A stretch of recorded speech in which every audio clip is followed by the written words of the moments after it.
Mr. Sachin Taparia, now, Air India did come out and issue an apology. You have the catering staff also that has now, the catering partners that have also now gone out and issued apology saying that we are sorry, we are going to strengthen our process. Well, they've at least owned up to that, but nothing much that they couldn't have done, because there was a picture also which was out on social media. But interestingly, a few months back, you did run a survey on passengers, the challenges or the issues that they face while they fly. Tell us about it. So Shreya, what we did do here, Sneha, was we ran a survey on all airlines, not just Air India.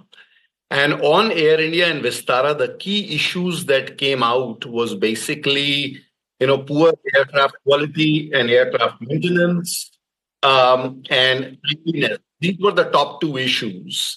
Then we had, issues like food quality, we had issues like baggage handling, information, making information available transparently. These are all consumer issues that people were concerned about when it came to Air India and Vistara, mostly Air India. And, the big thing that we are finding, if you compare this to, a decade back, for instance, there was a lot of Chalta hai attitude, within Air India. And that, unfortunately, despite the Tata takeover, that still continues to take. That's the core problem. That, that attitude of, and I'll give you a personal instance here that, my co-panelists may associate with. I was on an Air India flight in the first decade of this century, and it was a long flight, Los Angeles to Frankfurt to Delhi. They ran out of food, out of vegetarian food. So I was told that, they have no food. And then, they found a non-vegetarian tray, which they provided to me, and it was provided to me as if they are doing a favor. So I think that approach itself is where the issue lies. Of course, in addition to all the food safety issues that, my previous panelists talked about, this Chalta hai attitude has to change. And till that doesn't change, and Vistara was a classic example. They had a lot of things going well for them. Unfortunately, what is happening is that the Vistara is getting absorbed under the Air India model as opposed to vice versa. What should have happened is they should have learned from the smaller airlines and used those best practices and brought them to Air India. But that hasn't happened.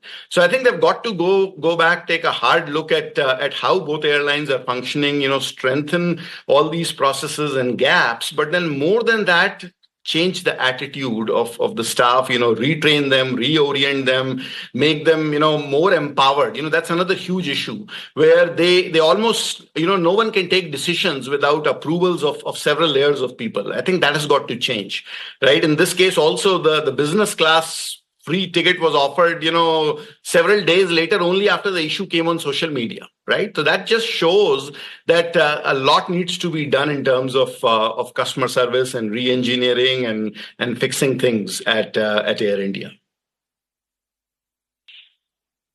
Right. I mean, such valid points, really, for that matter. Mr. Bejon Misra, while you said that there is so much that, flyers can do, what about the airlines?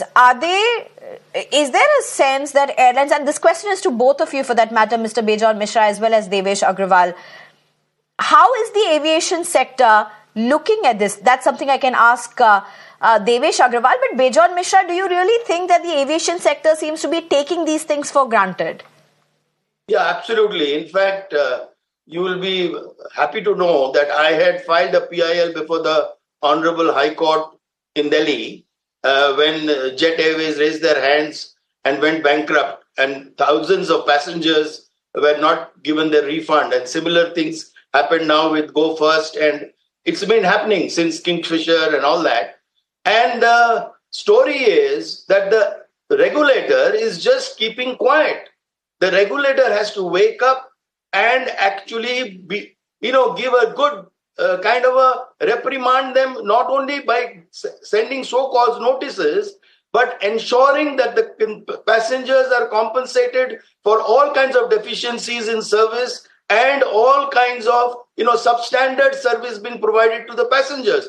Now it is the job, and that's why I mentioned the Right. Central Consumer Protection Authority, which has come into force in 2019 under the new law, has all the powers to go on behalf of the passengers to sue these companies and claim compensation on behalf of the passengers, which is not happening. And it's a good honeymoon going on between the ministries. Now, what we all need to know is that these regulators are not supposed to be keeping quiet. And the scare is what I have been told, and in my petition before the High Court, what the order we got is we don't want to give a strict order to the airlines because then the business would suffer and passengers will not get the facility of air travel in a competitive manner. Now, that is not an argument. In my view, Right. the argument is, we have to get the value for money. And if we don't get the value for money, and when we complain about it, the resolution has to be prompt without going through the cumbersome judicial system of claiming compensation. For amounts like 10,000 or 20,000 rupees, you can't wait for 20 years to get that claim. Okay. And then when you get that claim, it is much less than what you would have spent to claim that money. So it should be such that That's the right. regulations should be That's very right. strict. The regulator should be very strong. The regulator has to be effective. The regulator has to be And that's a point that several panelists have raised every time we have done a discussion around this. That's one point that all experienced panelists have raised repeatedly. It's a thing that experts have raised. So we really hope regulators are watching this. Devesh Agarwal, if you could give us an insider's perspective, because we all are outsiders, quite frankly. But if you can give us an insider's perspective, how is the aviation sector looking at all of these things? I mean, you have people waiting, stranded at the airports for hours.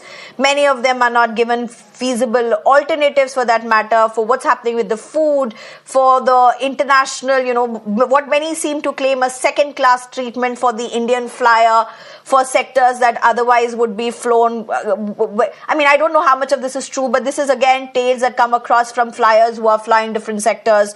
There are others about how the seats don't function, and this is not to one airline, but how do aviation insiders, airline insiders really look at these things? See, as I said, I'll be honest with you. I am kind of at the straddling point of, not quite within the aviation industry, but still a frequent flyer, and I watch the industry and I know kind of what's happening. And I told you, see, I'll use two simple examples. Both mature markets, you take Europe and you take the United States. In the United States, the consumer virtually has no protection. In Europe, there is a law called EU 261. It's a regulation which clearly spells out if your flight is delayed by this is what the airline must do. The Indian passenger charter, I will not name the airline. I had an airline executive once turn around and tell me that I can pay a passenger compensation in monopoly money and I will have met the terms of that passenger charter. Now, that is how weak that document is. It has got so many exemptions, and where the airline is supposed to pay a compensation, there is no specified time frame that, yes, you're going to pay within this time frame, and this is what you will pay it by, and if you don't do it, this is the penalty. There is absolutely, I told you, that document appears to be written by the airline and given to the ministry that please put this out. It is till the ministry realizes, and if you see our new civil aviation minister, his first words are what? I want to make air travel like railway travel. I mean, we have enough issues in railway travel, and I will tell you that Indian fares, at least within the country, are probably half to 66% of what they are overseas, even though the costs of the aircraft and the fuel, etc., are almost the same. At best, they probably save is on labor and their own efficiency.